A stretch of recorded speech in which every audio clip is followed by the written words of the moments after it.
제가 예전에 예루살렘에 갔을 때 그 다이아몬드를 만드는 그런 공장에 제가 가본 일이 있습니다. 그것은 제가 원해서 간 것이 아니라 택시를 탔더니 택시가 저를 데리고 꼭 갈릴리 바다니 유대 광야니 이런 데도 좋지만은 꼭 먼저 한번 가봐야 될 것이 있습니다. 그렇게 얘기를 하더라고요. 근데 그 예루살렘에 가면은 택시들이 전부 다 벤츠예요. 그래서 저는 그때 이 벤츠가 그렇게 아주 드문 것이 아니라 흔할 수 있구나 그런 생각을 제가 했는데 거기 이제 그 택시를 타고 이제 가는데 그 택시 기사가 저를 데리고 간 곳이 다이아몬드 공장이었습니다. 그래서 여보시오, 나는 목사인데 내가 여기에 있는 그 예수님의 고적지를 내가 좀 보러 온 것인데 어떻게 나를 여기 다이아몬드 공장에 데려가십니까? 난 돈이 없는 사람이야. 난 다이아몬드를 사러 온 사람이 아닙니다. 그랬더니 그래도 여긴 꼭 가야 합니다. 그리고 저를 떠밀어서 그 속에 집어넣는데 저는 그렇게 영어로 bully, 그렇죠? 그러니까 억지로 전 그 택시 운전사한테 떠밀려서 제가 다이아몬드 공장에 제가 다가왔습니다. 그래서 야, 이거 확실히 유대인들은 세긴 세다. 그런 생각을 제가 하게 됐는데 거기 들어가니까 그 다이아몬드를 어떻게 가공하는지를 이제 보여주더라고요. 보여주는데 그 처음에 이렇게 그 다이아몬드를 가지고 이제 캐가지고 오면 주로 이제 남아프리카에서 이제 채광한 것을 그쪽에 가져와서 거기서 이제 세공을 하는 것입니다.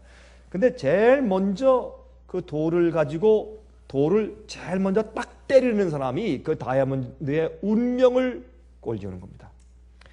제가 사실은 다이아몬드 공장을 구경하러 간 것도 아니고 그런 의도가 전혀 없었으나 그렇게 저를 떠민 택시 운전사를 제가 두고 고맙게 생각을 했습니다. 왜냐하면 제가 하나님께서 저를 취급하시고 우리 모두를 취급하시는 것을 제가 더 깊이 이해하게 됐고 또 제가 이 말씀을 가르치고 강의할 때 굉장히 좋은 재료를 저한테 제공했기 때문에 제가 이 이야기를 참 많이 사용했기 때문에 제가 오히려 그 택시 운전사한테 감사했습니다. 그래서 어디를 때리느냐에 따라서 그 돌을 어떻게 깨뜨리느냐에 따라서 무엇은 버리고 무엇은 놓아두는가 또 어떤 모양으로 깨뜨리느냐에 따라서 그 다이아몬드의 운명이 처음에 결정지어집니다. 하나님은 여러분과 저를 아시잖아요. 그렇죠? 그래서 저는 늘 그렇게 생각합니다. 우리는 어떤 때는 좌절하고 슬프고 고난이 있거나 쓰러졌을 때는 그 순간밖에는 우리 눈에 보이지 않습니다. 우리는 과거를 잊어버리고 미래를 볼 수 없기 때문에 그 현재에만 머물려고 하지만 하나님은 우리 일생을 보시잖아요.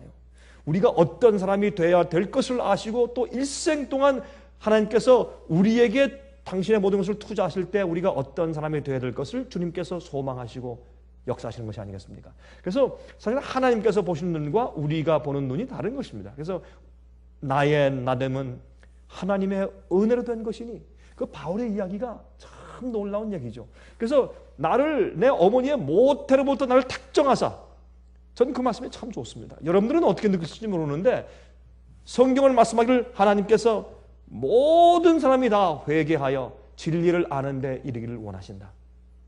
그게 하나님께서 우리 모두를 구원하시기 위해서 역사하신 거거든요. 우리 태어날 때부터 우리에게 모든 필요한 모든 것을 다 주어서라도 우리를 구원하실 하나님의 섭리와 목적이 아니었습니까? 그러면 우리를 주님께서 딱 잘라서 우리를 삶을 시작하게 하실 때 하나님께서 우리를 어떤 사람으로 보셨을까요? 또 어떻게 될 것으로 주님께서 기대하시고 소망하셨을까요? 그래서 이제 그 제일 첫 사람이 그 기술 잘 오래된 숙련된 기술자가 그 돌을 자르는 것을 맞습니다. 그러면 그 다이아몬드가 로 택함받은 그 부분의 돌이 이제 가서 쓸리고 닦이고 엄청난 그런 고통의 기간을 통해서 나중에 이제 세련되게 가는 것입니다. 그래서 깎이고 또 깎이고 나중엔 파즈라는 것이 있는데 이 다이아몬드는 52개 52 파즈라는 게 있습니다. 이렇게 다이아몬드를 보시면 거기에 면이 이렇게 면이 촘촘하게 다 깎여 있습니다. 그 면이 그렇게 다 깎여 있기 때문에 빛이 들어오면 그것이 찬란하게 빛나는 이유가 광석 그 자체 때문에도 그렇지만은 투명성 때문에도 그러나 그것을 가공하는 과정이에요. 전 그것을 무조건 느꼈어요 그때. 내가 어떤 사람으로 어떤 기질로 태어나느냐도 중요할지 모르지만은 나를 어떻게 취급하시고 내 모든 일생을 통해서 가공하신 하나님의 역사 때문에 내가 마지막에 빛이 나는 것이구나. 제가 그것을 이야기 됐어요. 여러분 요한계시록 18장에 보면 다른 천사가 내려오는데 그의 영광으로 온 땅이 환해진다. 이것도 그런 맥락에서 제가 더 깊이 이해할 수 있는 것입니다. 그러면 하나님께서 이런 면으로 깎으시고 다 깎은 다음에 나중에 그것을 갖다가 상품화해서 내놓으시는데, 나중에 제가 그 과정을 다 보니까 참 정말 배울 게 많아요. 다이아몬드가 나오는 과정이 전 그렇게 많은 과정을 통해서 다이아몬드가 생기는 것을 제가 몰랐어요. 그 다음에 그 세일즈맨이 저를 데리고 이제 앞에서 들어갑니다. 그래서 나는 I'm warning you. 나는 당신이 무슨 얘기를 해도 난 다이아몬드 사갈 그런 그 돈이 없는 사람입니다. 코리안들은 와서 다 이걸 많이 사간대요. 나는 다릅니다.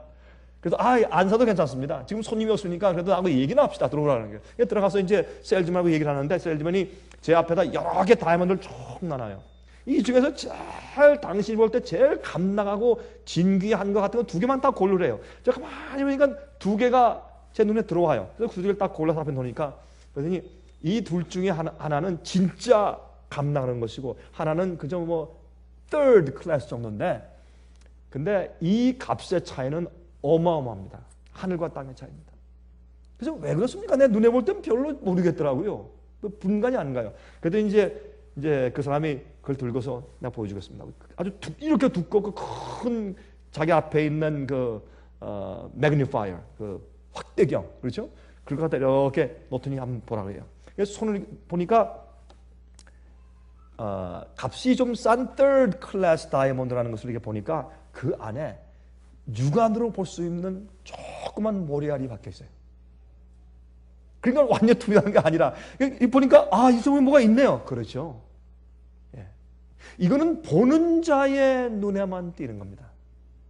그렇군요. 요거 하나 이렇게 값을 내려드립니까? 그렇습니다. 마지막 진품은 점과 흠이 없어야 합니다. 그래서 성경은 말씀하기를 우리가 앞으로 주님 앞에 설 때 점과 흠이 없어야 된다고 말씀하고 있어요. 자, 그 다음에 진짜 상품을 보여주는데 정말 맑아요. 맑고 그 안에 전혀 불순물이 없어요. 깨끗해. 그렇다. 하나님의 역사다. 제가 이거는 오늘 우리의 품성이나 우리의 죄와의 관계에 대해서 말씀드리는 것보다 마지막 시대에 우리가 정말 빛이 나는 하나님 백성들로서 우리가 앞으로 싸워야 될 텐데, 그 싸울 때 모든 그 전공 과정에서 하나님께서 우리를 다루시는데, 그 다룰 때 우리가 얼마나 인내하며 잘 따라갔느냐, 어린 양이 어디로 인도하든지 잘 따라갔느냐에 따라서 마지막 일꾼이 될지 되지 않을지가 결정지어지는 것입니다. 우리 속에 불순물이 있으면 하나님과 함께 싸울 수 없어요. 진리와 함께 싸울 수 없어요. 왜냐하면 진리는 순결한 것이기 때문에 우리도 진리와 함께 우리 마음 바탕이 숨겨져야 돼요. 오늘 제가 이 말씀을 왜 드리는가 하면, 제가 조금 다른 각도일지 모르지만 제가 이런 제목으로 말씀드립니다. 반대와 핍박을 대면하는 태도. 이거 중요하거든요. 제가 다니면서 말이죠, 어떤 사람들을 많이 만났냐면 핍박당하는 사람들. 저 이번 여행하면서도 제가 그런 사람들 만났어요. 아주 어려운 사람들. 그저 교회에서 핍박하고, 남편이 핍박하고, 아내가 핍박하고, 친척이 핍박하고, 형이 핍박하고. 예? 어떤 사람은 자기 형이 목사라. 근데 목사가 진리를 반대해요. 핍박을 당하고. 어떤 분은 말이죠, 하여튼 그 부인의 눈치 때문에 어떻게 할 수가 없어. 제가 가만히 봐도 참 정말 눈물이 날 정도예요. 이런 핍박과 반대를 대면할 때 우리가 어떻게 될 것인가. 또 진리를 세우기 위해서 하나님의 성전을 짓는 교회나 단체나 그룹이나 아니면 개인이나, 그런 사람들은 항상 누구든지 경건하게 살려고 하는 자들은 핍박을 받는데, 핍박과 반대를 받을 때 우리의 태도가 어떻게 될 것인가. 자, 그것을 말씀드리는 것입니다. 지금 우리가 이 당하는 모든 인생의 경험들, 또 우리가 비난받고 반대받고 오해받고 하는 이런 모든 따돌림받고 하는 모든 경험들은 우리를 순결하게 주님께서 이렇게 진 상품으로 값진 것으로 마지막에 내놓을 수 있는 그런 자격을 준비시켜야 할 것입니다. 여러분, 느헤미야는 말이죠. 느헤미야. 그렇죠? 에스라와 느헤미야. 다시 말해서 바벨론에서 유대 백성들이 포로당해 있다가 70년 이후부터 그들이 돌아오기 시작할 때에, 그때 돌아와서 성전을 재건축하고 복구하는 일을 하나님께서 누구에 맡기셨느냐 하면 그런 일에 용기를 주는 에스라 선지자를 택하셨고, 또한 실제로 가서 사람들을 불러 모아서 유대인들과 같이 가서 정말 돌을 깎고 나무를 자르고 이렇게 해서 이 성전과 성곽을 다시 보수하는 실제 일을 하게 주님께서 택하신 종이 느헤미야예요. 느헤미야는 마지막 시대 하나님의 진리를 개혁하고 보수하는 일을 하는 일에 우리가 본받아야 할 그런 우리 모범입니다. 그래서 느헤미야가 말이죠, 항상 반대와 핍박 속에서 일을 했습니다. 그래서 이건 자기 자신의 구원보다 하나님의 진리의 성공이 더 중요하기 때문에 그 어려움을 개의치 않았어요. 그게 느헤미야였습니다. 느헤미야는 자기가 아무리 잘 살고 호의호식한다고 할지라도 하나님의 성전이 무너져서 황폐해 있는 한 그는 즐겁지 않고 행복하지 못했어요. 그는 항상 울었더랬어요. 그는 이 페르시아 때에 아닥사스다 왕 밑에서 일하던 컵베어러, 그러니까 그분이 마시는 술과 모든 음료들, 모든 마시는 것들을 전부 다 책임진 사람이에요. 먹는 음식과 마시는 것을 책임진다? 이거는 굉장한 일입니다. 지금은 안 그래도 옛날에는 그 왕의 마실 것들, 음식을 책임지는 사람이라면 왕에게 굉장한 신뢰와 총애를 받는 사람이죠. 그렇죠? 정말 믿을 수 있는 사람이죠. 그 사람이 느헤미야 유대인이었습니다. 근데 그가 왕 앞에서 하루는 너무 슬프니까 눈물을 주체할 수 없었습니다. 너무 슬퍼서. 자네는 오늘 왜 그러느냐? 왜 이렇게 울고 이렇게 우울하냐? 예, 왕이셔서 솔직히 말씀드리겠습니다. 내 고향에 우리가 섬기던 하나님의 성전이 황폐해서 저렇게 돼 있고 우리 백성들은 돌아가지 못하고 있는데 내가 어떻게 기쁠 수가 있겠습니까? 난 정말 죽고 싶습니다. 죽고 싶습니다. 이번에 제가 여행하면서 한 분이 저한테 그런 얘기를 해요. 목사님, 나 죽고 싶습니다. 그래서 왜 죽고 싶습니까? 돈이 없습니까? 뭐 건강이 나빠졌습니까? 암 말기입니까? 왜 죽고 싶습니까? 아닙니다. 주님의 뜻대로 살 수가 없으니까 지금 당장. 요건 내 주님의 뜻대로 살 수 없습니다. 목사님, 나 죽고 싶습니다. 그 절박함. 느헤미야는 그렇게 절박했어요. 우리는 하나님의 사업이 피폐될 때 그런 절박한 마음을 느끼는 말이에요. 예? 진리가 회복되고 종교개혁이 안 될 때 느끼는 그 아픔, 이게 느헤미야였어요. 느헤미야는 그것이 자기의 삶보다 더 중요했어요. 그래서 포로 잡혀간 유대인들이 다시 돌아오게 되는 시점에 왕의 허락을 얻어내고 성전을 재건축한 사람이 느헤미야예요. 그래서 제가 볼 때 이 느헤미야는 굉장히 중요한 사람이고, 마지막 시대에 살고 있는 우리들도 마지막에 극심한 반대를 받으면서 이 진리를 회복시키는 사업을 해야 되겠기에 느헤미야는 우리에게 굉장히 중요한 의미를 갖습니다. 우리 다 같이 느헤미야서 1장을 좀 펴서 보도록 하겠습니다. 느헤미야서 1장입니다. 느헤미야서 1장 보시면 6장입니다. 1장 아니고 6장 먼저 보십시다. 느헤미야서 6장 1절부터 9절까지 있는 말씀을 제가 좀 읽어보도록 하겠습니다. 느헤미야 6장 1절부터 9절까지입니다. 산발랏과, 여러분 산발랏은 그 당시 사마리아 지방의 총독이었고, 그 다음에 또 도비야죠. 여러분 산발랏과 도비야 그러면 유명한 사람 아닙니까? 느헤미야가 이 성전을 다시 재건하는데 하지 못하게 그렇게 방해했던 나쁜 사람들입니다. 그럼 이 산발랏은 사마리아의 총독이었고 도비야는 암몬의 총독이었습니다. 여러분이 사마리아와 암몬은 전부 다 유대인들의 친척이었어요. 그렇죠? 항상 우리를 알고 가까운 사람들이 우리를 치고 못살게 우고 진리를 반대하지, 모르는 사람들은 아예 못해요. 그렇죠? 그래서 정말 아는 사람이 배반하든지 아니면 진리를 잘 모르거나 진리로 거듭나지 않은 사람들이 꼭 모르는 사람들을 선동해서 충동질해서 핍박하는 것을 성경에도 특별히 사도행전에서 우리가 보게 되는 것입니다. 그런데 이 산발락과 도비아와 그 다음에 아라비아 사람 게셈과 또 아라비아 사람 게셈 이 세 명이 축을 이루고 동맹해서 그렇게 느헤미야와 또한 유대인들이 성전을 재건축하는 일을 반대한 것을 볼 수 있습니다.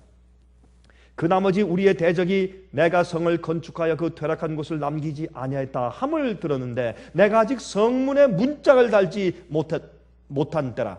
이제 거의 마치게 됐습니다. 산발락과 게셈이 내게 보내어 이르기를 오라 우리가 오노 평지 한 촌에서 서로 만나자 하니 실상은 나를 해코자 합니다. 여러분 우리가 이것을 이해해야 돼요. 많은 사람들이 우리에게 평화의 태도로 다가오는 것지만 그 사람들은 우리를 해코자 하는 사람들이에요. 많은 사람들이 다시 말해서 우리가 어느 사람인지 우리와 함께 진리와 함께하고 진리와 함께 서 있지 아니하면 결국엔 원수가 돼요. 나중엔 가족이 원수가 되고 자식이 원수가 되고 부모가 원수가 돼요. 예수께서 말씀하기를 누가 보면 말씀하기를 내가 이 세상에 화평을 주려 온 줄로 생각하지 말라. 나는 검을 주고 불을 주러 왔다. 그렇죠? 나중에 한 집안에 있는 식구들이 원수가 될 것이라. 형제가 서로 원수가 되고 부모와 자식이 원수가 되고 그렇죠? 친구가 원수가 되고 그래서 이 진리 안에서 함께하지 않는 사람들은 나중에 결국은 원수가 돼요. 그러므로 여기에 내려오라 우리 좀 회의하고 얘기 좀 하자 쉬어라 좀 할 때 난 못 내려간다 그랬어요. 왜? 그들의 의도를 알았으니까. 우리가 사람들의 의도를 알아차리지 못하는 것이 분별력이 없는 사람이죠. 어떤 사람은 분별력이 없어요. 분별력이 없어요. 근데 분별력이 없어지는 이유가 중요성은 하나님에 있고 회복할 진리에 있는 것이 아니라 나에게 있어요. 내가 어떻게 나를 보호할까, 내 이기심, 내가 어떤 평판, 인기, 남의 인정 이런 데 대한 관심이 더 중요하기 때문에 분별력이 없어요. 성령이 분별력을 주지 않아요. 그런 사람들에게는. 그래서 똑바로 서지 못하게 만드는 것을 우리 여기 볼 수 있습니다. 근데 보세요. 여기에 오노 평지인데 미국 사람들은 이걸 가지고 그러죠. 오노니까 오 노 이렇게 표현을 해요. 오 노 그렇게 할 수 없지.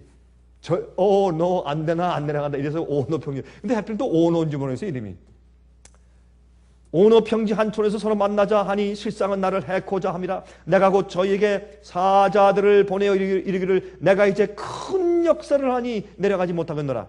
어찌하여 역사를 떠나 정지하게 하고 너희에게로 내려가겠느냐 하며 저희가 4번이나 이같이 내게 보내되 나는 여전히 대답하였더니 산발랏이 다섯 번째는 그 종자의 손에 봉하지 않은 편지를 들려 내게 보내었는데 그 글에 이르기를 이방 중에도 소문이 있고 가스무도 말하기를 내가 유다 사람들로 더불어 모반하려 하여 성을 건축한다 하나니 내가 그 말과 같이 왕이 되려는다. 아 너는 목조에 다른 데있지 라고 고소하는 것입니다.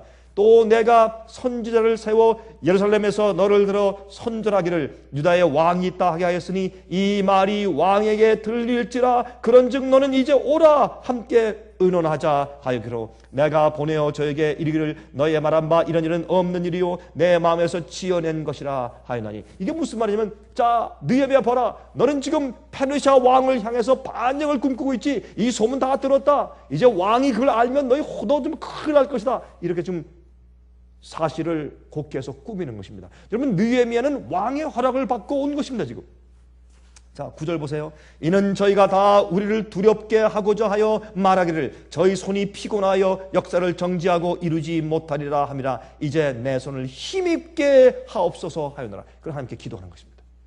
이거는 방해하는 작전입니다.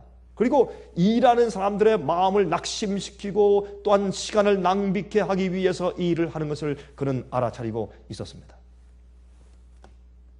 여러분 성전을 이렇게 짓게 한 그 배경을 제가 조금 전에 말씀드렸지만은 이 예레미야의 서책을 이해하고 느헤미야도 빨리 돌아가서 저 성전을 지어야 할 텐데 그것 때문에 가슴이 아파서 그가 그렇게 금식하며 기도하고 하나님께 기도한 다음에 하나님이시여 나를 도와주시옵소서. 성전을 다시 재건하고 지어야 합니다. 그때 하나님께서 바로 그때의 느헤미야를 그 중요한 시기에 바로 이 아닥사스다 왕의 컵베어러 그 잔을 맡은 자가 되게 하나님께서 섭리로 인도하신 것입니다. 그래서 그 순간에 그때 왕에게 왕과 왕후가 있을 때 그때 그것을 얘기했을 때 아 그래? 그러면 얼마나 시간이 걸리겠느냐? 또 무엇이 필요하냐? 내가 널 위해서 어떻게 해주랴? 왕이여 조솔 좀 내려주십시오. 그래서 재료들 주시고 저기 유대에 있는 그 땅에 있는 총독들에게 이제 내가 내 부하를 보냈는데 다 허락해주고 다 또 도와주어라 이렇게 조솔 좀 보내주십시오. 그렇게 했을 때 왕이 쾌히 승낙해서 그렇게 해주었습니다.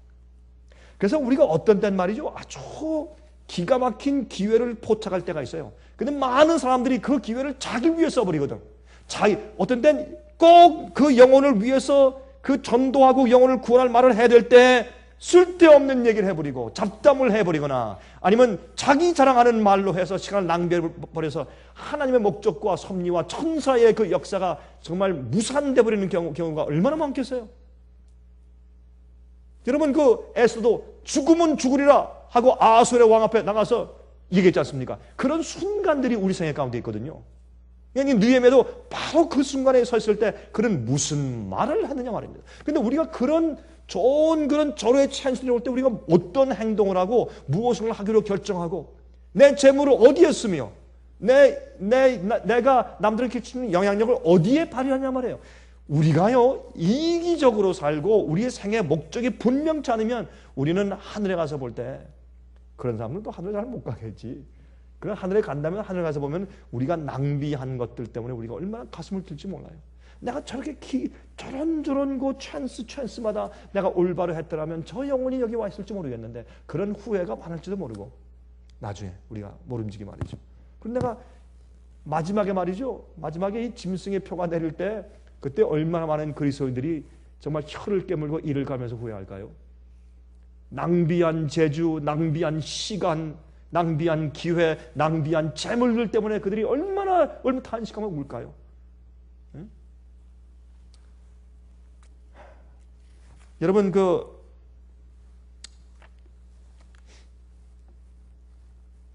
여기 있는 그 느헤미야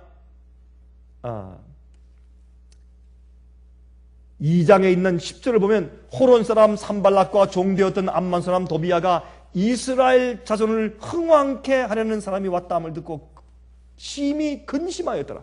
이 사람들은 사실은 어떤 의미에서 이 사람들은 유대인들의 친구들이었지만 친척들이었지만 가장 악랄한 원수였어요. 그래서 누가 우리의 이웃이고 누가 우리 편이고 누가 우리의 원수인가 하는 것은 결국은 마지막 때에 가서 진리를 서로 똑같이 공유하느냐, 정말 거듭난 마음으로 말씀대로 사느냐, 진리를 정말 공유하느냐에 따라서 나중에 원수가 되고 가장 가까운 친구가 되는 것이 아닙니까? 우리 거기서 그것을 다시 한번 볼 수 있어요. 여러분 느헤미야 4장 1절부터 14절 가운데 있는 말씀 가운데 제가 몇 절 읽어보면 이런 말씀이 있어요. 1절에 산발랏이 우리가 성을 건축하다 함을 듣고 크게 분노하여 유다 사람을 비웃으며 그래서 비웃으며 자기 형제들과 사마리아 군대 앞에서 말하여 그러되 이 미약한 유다 사람들의 하는 일이 무엇인가? 스스로 견고케 하려는가? 제사를 드리려는가? 하루에 피력하려는가? 소화된 돌을 흙무더기에서 다시 일으키려는가 하고 한번 해봐라 잘 되겠다. 너희들이 하면 뭘 하니? 그 엄청난 사업을 너희 그 연약한 몇 명이 어떻게 그걸 하게 되냐? 너희 그거 할 만한 재료가 있느냐? 우리 도움 없이 될 것 같아? 그렇게 야유하고 비웃었습니다. 그때 3절 암몬 사람 도비야는 곁에 섰다가 가로되 저들의 건축하는 성벽은 여우가 올라가도 곧 무너지리라 하더라. 여기 말이 산발락과 그 형제들이 막 야유하니까 서로 화답하는 거예요. 하늘에서는 천사들이 하나님을 찬송하기 위해서 화답하는데 여기 밑에 사람은 야유하며 화답해요. 한 사람이 말이죠. 너희를 뭐 되겠어? 그래서 그 공사 되겠어? 야유하니까 옆에 있다가 글쎄 말이야. 저거 여우가 올라가도 무너지지 않겠어? 이렇게 한단 말이에요. 기가 막힌 현세를 느헤미야가 기록했어요. 근데 우리는 안 그런가? 우리도 그래, 우리도. 실제로 이야기하면 우리의 사업도 그래, 우리 사업도. 우리 사업도 항상 그렇잖아요. 예? 이게 제가 가만히 말씀 읽어보니까 이게 남의 얘기가 아니더라고요. 이게 바로 여러분 얘기고 저의 얘기고 우리 개인의 얘기고 우리 사업의 얘기예요. 우리 교회 이야기고 이게. 자, 6절 이에 우리가 성을 건축하여 전부가 연락되고 고가 절반에 미쳤으니 이는 백성이 마음들여 역사하였습니다. 이게 무슨 말이에요? 성을 건축하는 전부가 연락이 됐어요. 이게 무슨 말이에요?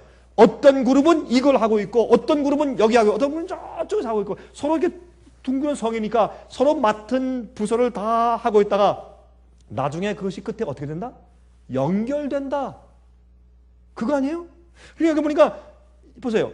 이 성을 건축하여 전부가 연락되고 연결되고 저는 하나님 믿는 것은 이렇습니다. 하나님께서 이 세상의 모든 나라와 모든 족속과 모든 방언에게 주님께서 꼭 전해야 할 마지막 복음과 진리를 전하시고 있다고 저는 믿습니다.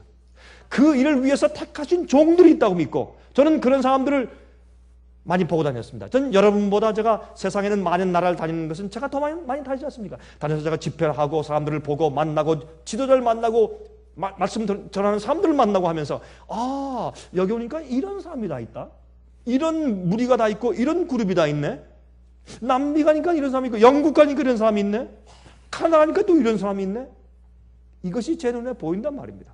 하나님께서 당신의 백성들을 준비시키는 모습. 그래서 자기가 맡은 일에 정말 충성을 다해서 일어나가는데 보세요. 그 이유는 백성이 마음을 들여 온 마음을 들여 역사했습니다. 일했습니다. 저는 그것을 믿습니다. 사람이 아니라 하나님이 하시기 때문에 저는 그 일을 믿습니다. 근데 그 요소 때마다 지역마다 주님께 느헤미야처럼 마음을 바치고 그 자기한테 오는 그 기회를 아주 가장 최선으로 사용해서 주 앞에 헌신한 종들이 있기 때문에 이것이 가능한 것입니다. 자, 그런데 보세요.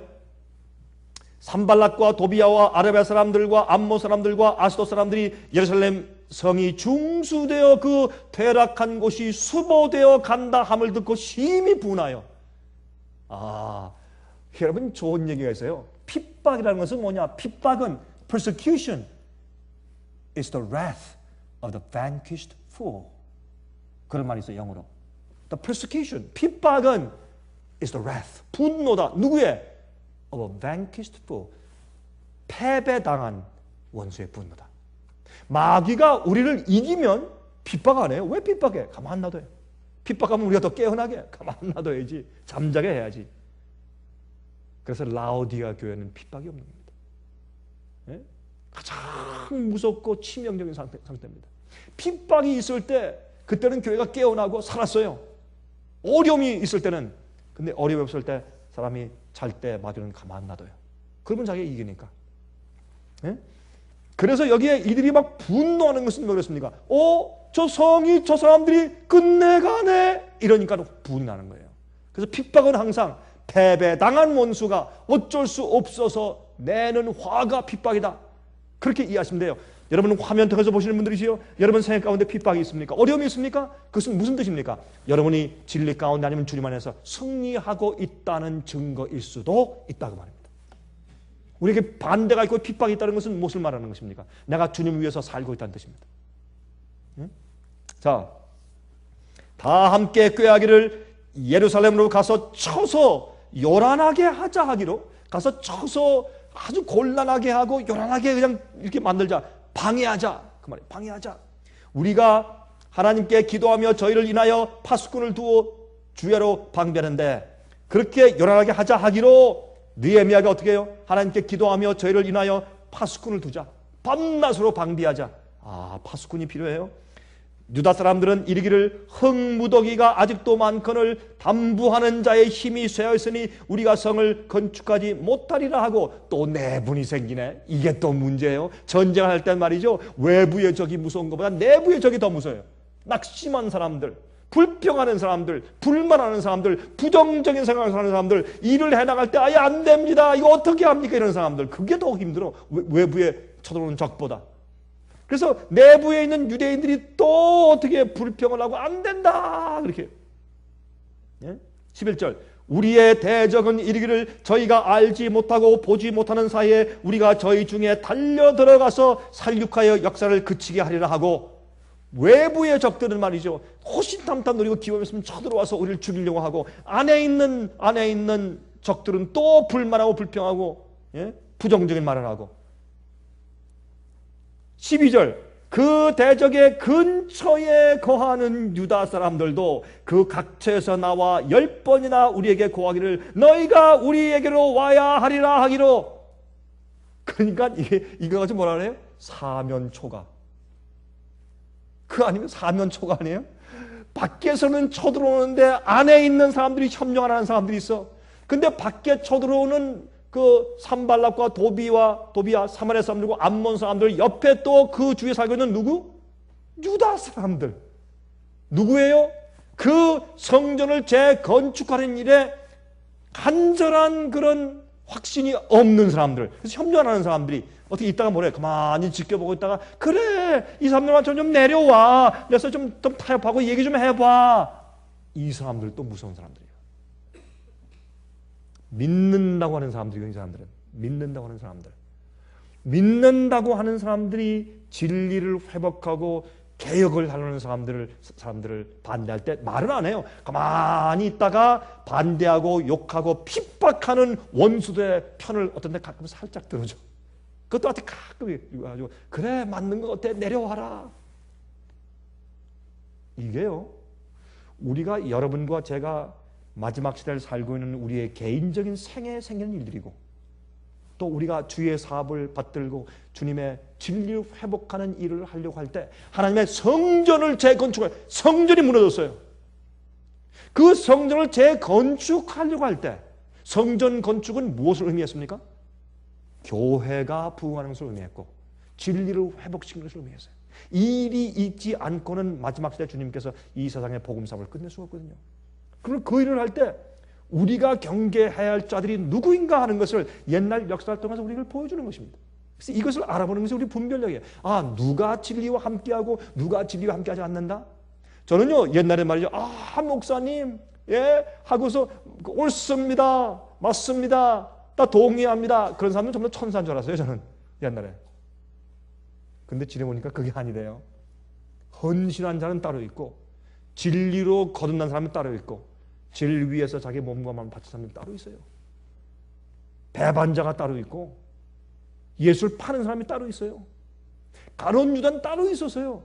함께 있었지만은 그러나 우리가 가룟 유다를 지금 아니까 그렇지 예수님이 십자가에 돌아가기 전에 우리가 가서 12명을 봤을 때 어떻게 알 것이요 그것을? 몰라요. 은근히 잡는 가룟 유다의 도덕을 우리가 어떻게 알 것이요? 예수님만 알지. 다른 제자들은 이 가룟 유다가 학식도 있고 제일 멋있게 생겼으니까 아마 가룟 유다를 앞에 내세우면서 아마 자랑스럽게 생각했겠죠. 이런 자가 우리의 형제 중 하나님, 우리의 제자들 12명 가운데 하나인 것을 자랑스럽게 얘기했겠죠. 사람들이 알아보지 못했어요. 지금도 마찬가지요. 우리 개인 생애도 그렇고 우리의 사업도 그래요. 그런데 여기서 그러면 그걸 왜 우리가 알아보지 못하느냐 하면 한 가지 이유가 있어요. 우리의 생애의 중심과 포커스가 나거든. 자기.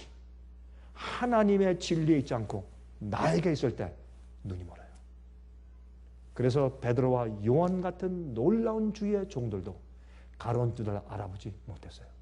십자가 이후에 그들이 깨어진 다음에 그들이 어떻게 성경의 예언대로 그에게 응했더라 그렇게 말했어요. 사도와 베드로도 그들은 함께 있으면서 가룟 유다를 알아보지 못했어요.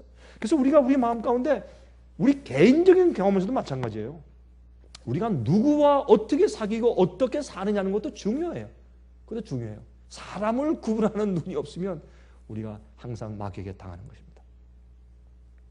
그래서 제가 이번에 그 느헤미야서를 다시 한번 쭉 읽으면서 제가 한가지 그런 생각이 들더라고요. 야, 이건 느헤미야서가 제가 과거 읽은 것보다 좀 다르다 하는 생각이 제 마음 가운데 들어가서 제가 이 말씀을 좀 드리는 것입니다.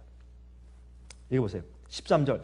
내가 성 뒤 낮고 넓은 곳에 백성으로 그 종족을 따라 칼과 창과 활을 가지고 서게 하고, 좀 넓은 곳에 일하는 사람 잠깐 다 모아서 내가 돌아본 후에 일어나서 귀인들과 민장과 남은 백성에게 고하기를. 여기 남은 백성 그랬어요. 마지막 시대 여자의 남은 무리, 남은 백성이요, remnant.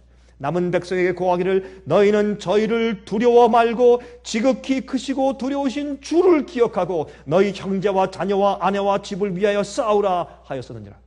어려울 때 함께하는 친구, 없을 때 함께하는 친구, 미래 성공을 미리 바라보고 함께하는 친구, 이게 친구죠. 그러니까 지금 외적이 오고 그 다음에 또 아죽거리는 같은 유대인들이 또 같이 합세하고 안에서 또 부정적으로 낙심케 하는 그 사람들이 그 안에도 있고 이럴 때 사람들을 모아가지고 어떻게 해요? 예? 저기 원수를 두려워하지 말고 지극히 크시고 두려우신 하나님을 기억하라. 너희 형제와 자녀와 아내와 집을 위하여 싸우라 하였느니라. 이게 뭐예요? 하나님을 위해 싸우면 결국은 누굴 위해 싸우는 것이요? 우리의 가족과 내 형제의 구원을 위해 싸우는 것이거든. 내가 하나님과 진리 위해 싸우고 나면 누가 구원받아요? 형제들이 구원받아요. 저도 말이에요. 하나님께 감사한 것이 있어요. 생각할 때마다 감사해. 그건 뭐냐면 참 제가 어려움 당하거나 손해본 것이 많지만 한 가지 감사한 것은 뭐냐면 이렇게 진리 위해서 싸우고 나니까 제가 함께 태어난 우리 오남매가 다 한꺼번에 같이 같은 마음으로 진리에 서 있어. 나중에 다 오다가 딱 보니까 얼마나 감사해. 여기 뭐라 그랬어요? 너희 형제와 자녀와 아내와 집을 위해 싸우라. 이게요, 우리가요 하나님과 진리를 위해서 날 바쳐버리잖아요. 하나님께서 갚으시는데 뭘 갚으시느냐? 우리 가족을 구원하세요. 우리 자식을 구원하시고 가족을 구원하세요.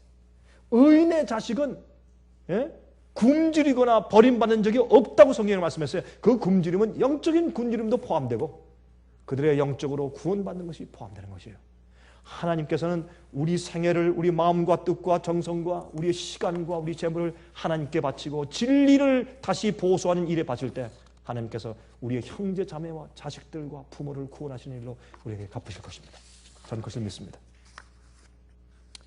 그래서 우리는 이 무너진 예루살렘 성을 다시 재건축하는 일을 해야 돼요.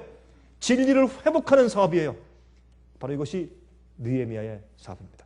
제가 이 느헤미야를 다시 한번 쭉 제가 살펴보면서 이 말씀이 바로 오늘날 이 시대 나와 우리들에게 정말 직접적으로 적용되고 우리에게 교훈을 주는 말씀이구나 하는 것을 다시 한번 뼈저리게 느끼게 되었습니다. 여러분, 우리가 무너진 데를 보수하고 진리를 위해 살면 반드시 마귀의 사탄의 공격을 받는 것입니다. 그러면 우리가 이런 입장에서 느헤미야에게 우리가 뭘 배웁니까? 느헤미야가 어떤 입장에서 어떻게 그 사업을 해서 어떻게 그 성벽을 끝내고 그 성전 공사 사업을 끝냈습니까? 어떻게 그 사업을 끝냈나요? 그의 한 일을 보면서 우리가 배울 점이 있습니다. 세 가지가 있습니다. 첫 번째 무엇인가? 첫 번째, 오노 골짜기에 내려가 타협하지 말아야 합니다. Oh no, don't you do it. Oh no, 기억하세요. 내려가지 마세요. 내려오라. 그건요, 우리를 방해할 목적이에요. 너무 그러지 말아라. 같이 가자. 줄 위에서 걸어라. 너무 이렇게 특별하게 먼저 뛰지 말아라. 특별하게 무슨 그러지 말고 같이 합시다. 좀 쉬어라. 너무 좀 극단적이 아니냐. 여러분, 우리가 하나님을 위해 살고 진리 위해 살면 주로 듣는 그 말이 뭡니까? 극단, 광신, 이단 아닙니까? 그렇죠? 그러지 말고 함께 하자. 너무 그러지 말고 내려와서 좀 타협 좀 하고 타협점을 좀 찾자. 함께 좀 가자. 함께 일하자. 이거 아니에요? 많은 경우에?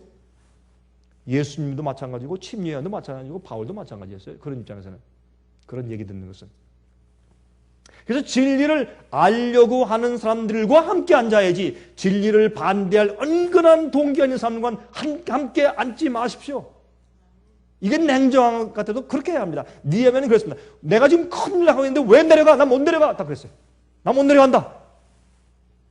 그게 하나님께서 그를 쓸 수 있는 하나의 그 이유 가운데 하나였습니다.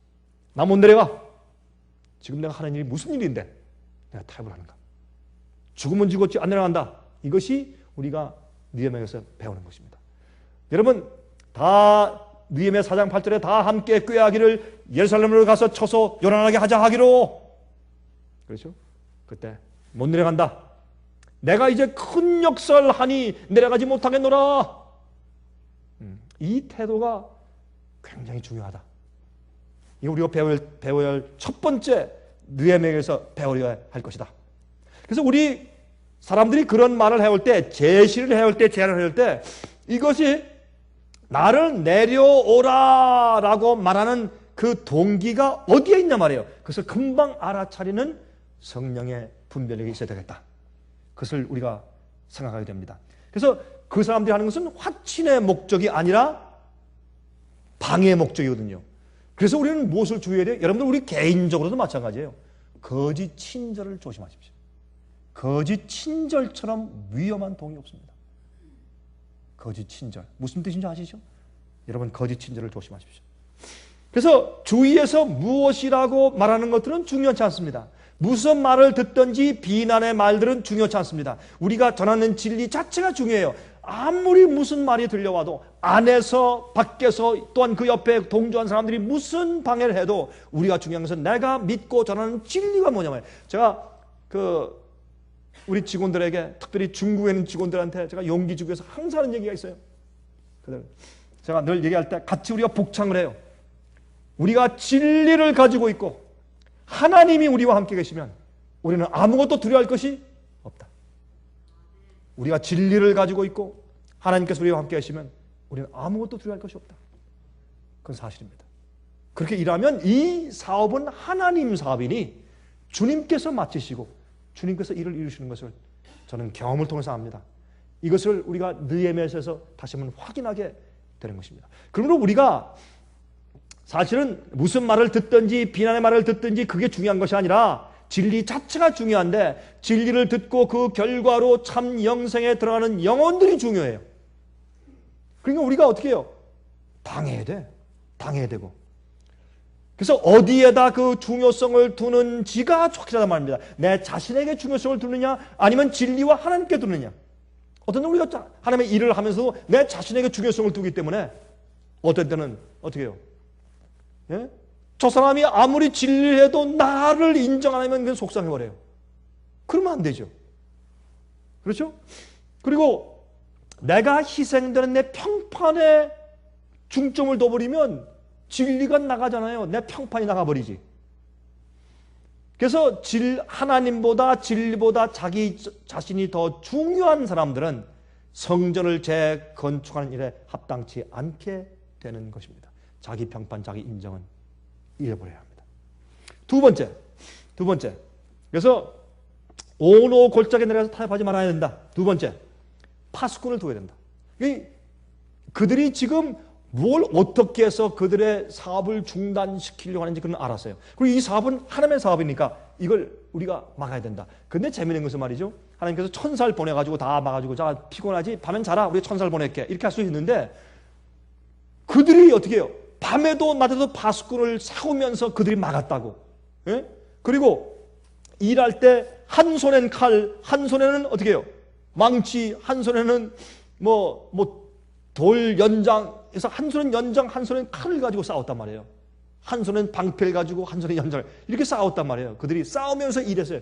그러면 이상하잖아요. 하나님께서 그 귀한 성전을 보수하고 재건축하는 일을 맡기셨는데 천사 한 명도 안 보내세요. 이게요, 우리가 인생을 사는 생활에서 우리 마음 가운데 가지는 가끔 일어나는 우리의 의문 가운데 하나입니다. 하나님 그때 어디 계셨습니까? 그때 하나님께서 어디 계셨습니까? 내가 이 주님의 일을 하는데 주님 그때 어디 계시고 왜 안 도와주셨습니까? 이런 의문이 우리에게 있거든요. 그러나 느헤미야에게 우리가 뭘 배웁니까? 그들은 자기들이 방어하고 싸우면서 성전을 지었어요. 그러면 그렇게 싸우면서 보철 서고 성전을 지으면서 뭐가 준비돼요? 하나님의 성전, 진리의 성전이 세워지면서 각각 그들이 하나님 백성으로 준비되었단 말이에요. 그래서 베드로는 말하기를 너희는 각각 너희가 산 돌로서 그리스도와 함께 산 성전으로 지어져 간다. 그렇게 말을 했어요. 우리가 개인적으로 성전이거든요. 우리가 성전이요.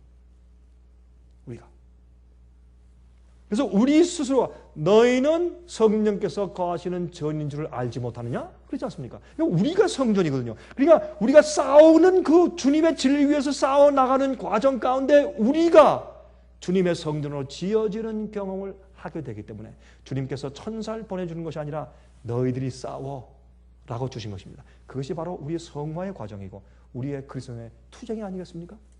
오히려 그것을 우리가 감사해야 되지 않을까요? 여기 보세요.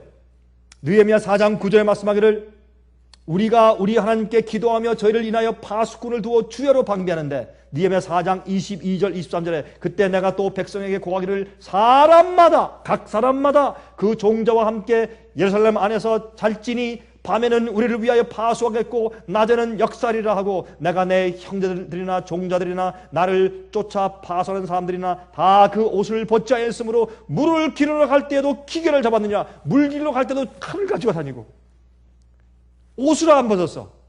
언제까지? 성전 건축을 마칠 때까지 옷을 안 벗었어요. 옛날에 말이죠. 그저 제가 군대 있을 때 군대 가면 5분 대기조가 있어요. 지금도 있는지 모르겠어요. 5분 대기조. 그 사람들은 항상 완전 군장을 하고 들어놓아 자요. 어떤 날 하루 종일 자지. 왜냐면 출동이 없으니까. 근데 출동을 할 때 출동 그러면 5분 안에 뛰어나가서 딱 차에다 타야 돼요. 그럼 5분 안에 출발하는 거예요. 그게 5분 대기조요. 그 사람들은 옷을 안 벗어요. 군화도 안 벗어요. 그래서 밤에 이제 교대할 때 군화 벗으면 발 냄새가 진동을 하죠. 하루 종일 그 군화 그걸 신고 있었으니까. 신발을 안 벗어요. 하나님의 5분 대기죠. 언제든지 출동할 수 있게 옷을 안 벗었다. 이런 마음을 가지고 진리를 위해 살아야 되겠다.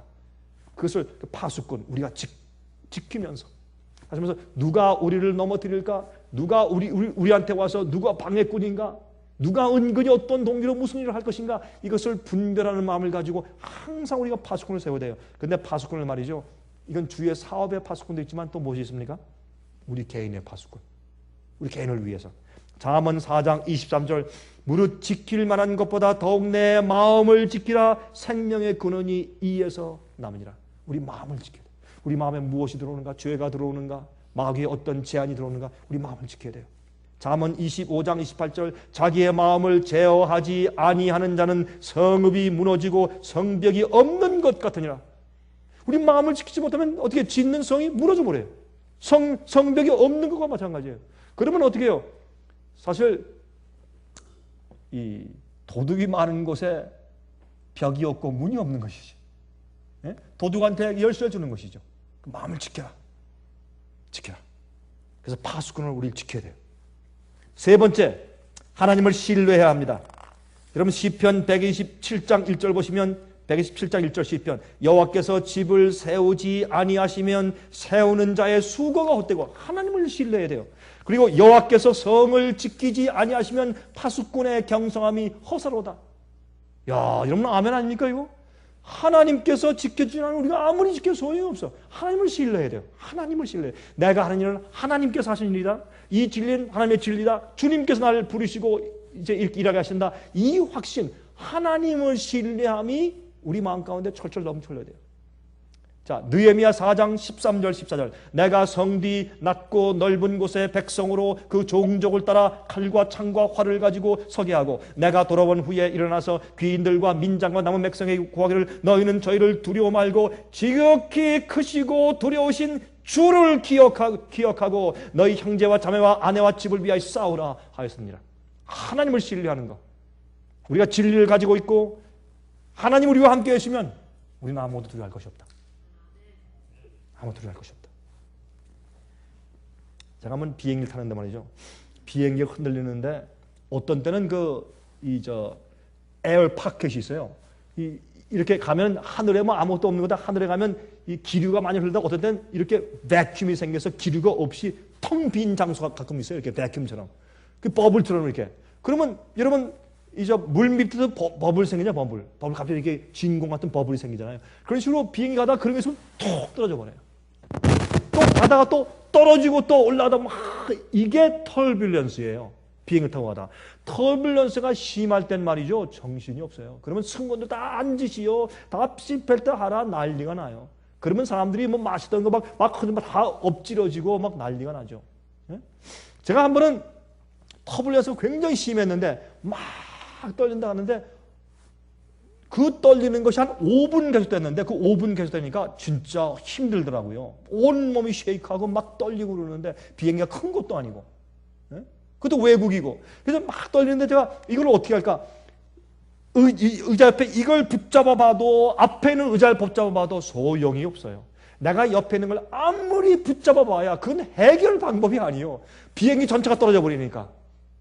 안 그래요? 전체가 흔들려 버리는데 내가 옆에 무슨 줄을 잡을 거예요? 뭐라 옆에 있는 사람을 붙잡을 거예요? 뭐요? 아무것도 의지할 게 없어요. 그럴 때는. 자, 그때 느꼈어요. 이게 위기 때는 하나님께서 내 전체를 구원하시는 것이지 내가 옆에 있는 사람이나 어떤 물건이나 뭘 붙잡는다고 되는 게 아니구나. 이게 뭘 붙잡는다고 해결되는 게 아니더라고요. 의자를 내가 힘있게 붙잡았는데 그게 도움이 안 되더라고요. 이게 아니다. 하나님께서 비행기 자체를 감싸시고 손으로 인도하셔야 되겠더라고요. 그래서 마지막 시대에 우리가 그런 터뷸런스를 지날 겁니다. 아무도 의지할 수 없을 때, 개인적으로 여러분들 그런 경험 하셨어요? 아무도 의지할 수 없을 때, 그때 하나님의 손만이 우리를 받들을 수밖에 없는 지경을 한번 통과해 보셨어요? 그런 다음에 우리 마음까지 믿음이 생겨요. 하나님만 신뢰하는 것이 무엇인지를 이해하게 돼요. 자, 이 말씀 읽고 마치겠습니다. 시편 139장 19절부터 24절 보시면 이런 말씀이 있어요. 하나님이여, 주께서 정령이 악인을 죽이시리이다. 피 흘리기를 즐기는 자들아 나를 떠날지어다. 저희가 주를 대하여 악하게 말하며 주의 원수들이 헛되이 주의 이름을 칭하나이다. 자, 들어보세요. 이제 여호와여, 내가 주를 미워하는 자를 미워하지 아니하오며 주를 치러 일어나는 자를 한하지 아니하나이까. 이것을 영어 성경에는 내가 주를 치는 자들을 내가 perfect hatred, 완전한 미움으로 미워하지 않았습니까? 그 말이에요. 하소연하는 것이요. 네? 내가 저희를 심히 미워하니 저희는 나의 원수나이다. 하나님이여, 나를 살피사 내 마음을 아시며 나를 시험하사 내 뜻을 아옵소서. 내게 무슨 악한 행위가 있나 보시고 나를 영원한 길로 인도하소서. 이 기도는 무슨 기도입니까? 하나님, 내가 주님을 미워하는 자를 내가 미워합니다.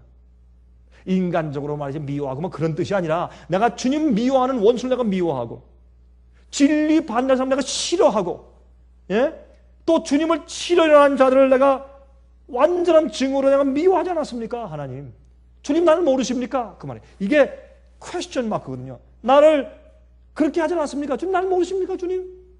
그러므로 하나님이시여, 내가 그들을 정말 원수를 미워했으니 하나님이여, 나를 살피사 내 마음을 아시며 나를 시험하사 내 뜻을 아옵소서. 내가 무슨 악한 행위가 있나 보시고 나를 영원한 길로 인도하소서. 제가 이 말씀을 읽을 때 제가 뭘 느끼는 줄 아십니까? 우리는 많은 경우에 말이죠.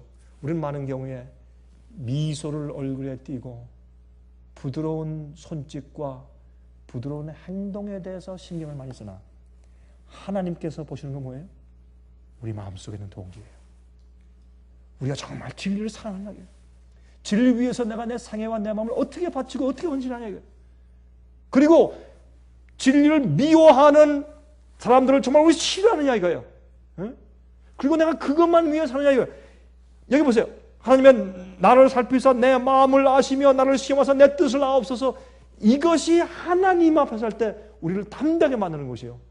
내가 주의 말씀을 사랑하고 주의 말씀을 전하고 의를 사랑하고 의의 진리를 다시 건축하고 하나님을 위해 살고, 진리를 미워하는 자를 미워하고, 이런 마음을 가지고 주 앞에 살 때, 우리 마음 가운데 주 앞에 설 때 우리의 동기에 더러움이 없는 것이에요. 주님이시여, 내 마음을 살피시고 나를 시험하사 내 뜻을 아옵소서. 내가 이렇게 안 했습니까, 하나님? 그러나 이런 자들도 어떻게 주 앞에 원수라고 인정을 못 받죠. 그러나 적어도 하나님께서 우리 마음을 아시고 우리가 주님을 알고 내가 이 세상에서 무엇을 중심으로 뭘 위해 살고 내가 핍박받고 어려움을 당해도 내가 개인적으로 내가 온 집안 식구들과 온 친족들에게 따르는 받고 내가 이 세상에서 완전히 버림받을지라도 지금 제 얘기를 듣는 이 설교 듣는 분들 가운데서 그런 분들이 있어요. 그런 자기가 진리를 위해서 말씀을 위해서 주위 사람들과 친척과 가족들에게 버림받는 사람들, 직장에서 쫓겨나는 사람들이 있어요. 그런 자들에게 제가 특별히 말씀을 드립니다. 여러분, 누가 인정하십니까? 하나님께서 인정하세요. 그리고 우리가 주님의 진리를 위해서, 말씀 위해서, 하나님 위해서 살 때 주님께서 우리를 통해서 마지막 시대에 크신 역사를 이루시는 것을 제가 믿습니다. 이것이 여러분과 저의 생애 되기를 제가 간절하게 바랍니다. 하늘에 계신 우리 아버지, 주님의 목적과 섭리는 너무나 커서 우리가 헤아릴 수가 없습니다. 그러나 주님의 뜻 속에 저희를 두시고 구원하시고 빛을 주시고 깨닫게 하심을 감사합니다. 그리고 하나님과 진리를 위해 살게 하심을 감사합니다. 주님이시여, 우리도 옛날 느헤미야처럼 성전을 재건축하는 일에 우리가 마음과 생애를 바칩니다. 저를 도와주시고 주님의 뜻이 우리 속에 이루어지게 하시고 하늘에서 이룬 것처럼 이 땅에서도 이루어지게 되기를 기도합니다. 아버지, 저희를 도와주셔서 성령의 분별력을 주시고 나를 위해 살지 않고 하나님을 위해 살게 하시옵소서. 모든 어려움과 핍박과 반대를 당하는 주의 백성들과 종들을 기억하셔서 승리케 하시며 하나님의 섭리를 보게 하시옵소서. 예수 그리스도의 거룩하신 이름만 의지하여 간절하게 기도합니다. 아멘. 은혜 많이 받으셨습니까?